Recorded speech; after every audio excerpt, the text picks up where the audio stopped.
Everyone who plays games has seen this warning. You better find a cable quick to charge your controller, unless you're on Xbox. I remember when the 360 came out, I wish I had a rechargeable battery, but the Wii controller also used batteries, and the 360 was released in 2005, so the 360 gets a break. But in 2013, when the Xbox One was released, I couldn't believe it still used batteries. I mean, 2013 wasn't that long ago, it was only like 4 or 5 years. Wait, what?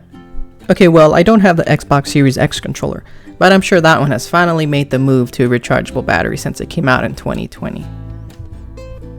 Oh no, it still uses batteries. Nintendo and Sony have had rechargeable batteries for multiple generations now. What is Microsoft's excuse? So I understand that a lot of people like the feel of the Xbox controller. I have 2 Xbox One controllers myself and I use them all the time on PC. Don't get me wrong, I am a fan. And I like the Xbox controllers, but compared to the Switch Joy-Cons, or the Pro controller, or the PlayStation controllers, it's a dinosaur.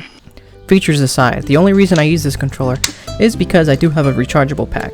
I used to use the batteries, but it's expensive, and rechargeable batteries were better, but only the rechargeable pack allows me to play and charge at the same time. I know the reasoning behind the batteries officially by Microsoft and Xbox fans is that they prefer batteries because they can swap it out quickly and be at full charge instantly. They might as well pack a replaceable battery pack to please both battery users and rechargeable battery users. And if they wanted to make extra money, they could exclude an extra battery cover and just have a custom one on like the Microsoft or Xbox store with like Halo and Gears of War themes, and they could charge like $5 or $10 for it. But why have they been so stubborn on changing?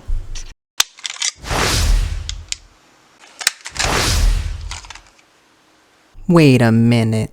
Every Xbox controller has been packaged with Duracell batteries. Hold on a second. You know who owns Duracell batteries? Berkshire Hathaway, the company of Warren Buffett. And Warren Buffett and Bill Gates are pretty much best friends.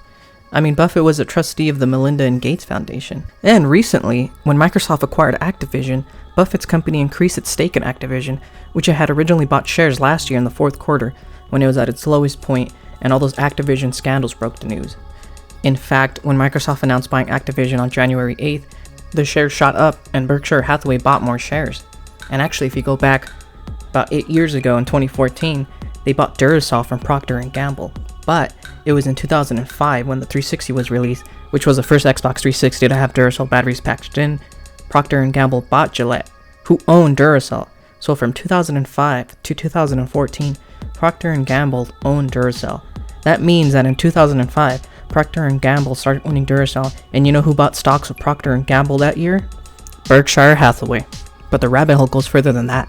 So Gillette owned Duracell before 2005, and you know who was on Gillette's board? Warren Buffett. He served on Gillette's board up until 2003. In fact, he was on the board when Gillette bought Duracell on September 22nd, 1996. So that means that in 2003, he quit the board 2 years before he buys Duracell, and 2 years before the 360 controller comes out. Maybe Bill Gates told him about the controller and the batteries, and he told his buddy Warren Buffett about wanting to use only Duracell batteries, and he went out and bought Procter & Gamble, who owned Duracell in case you forgot. And then Procter & Gamble stock went out on a bull ride in late 2005-2007. In fact, that happened at 2013.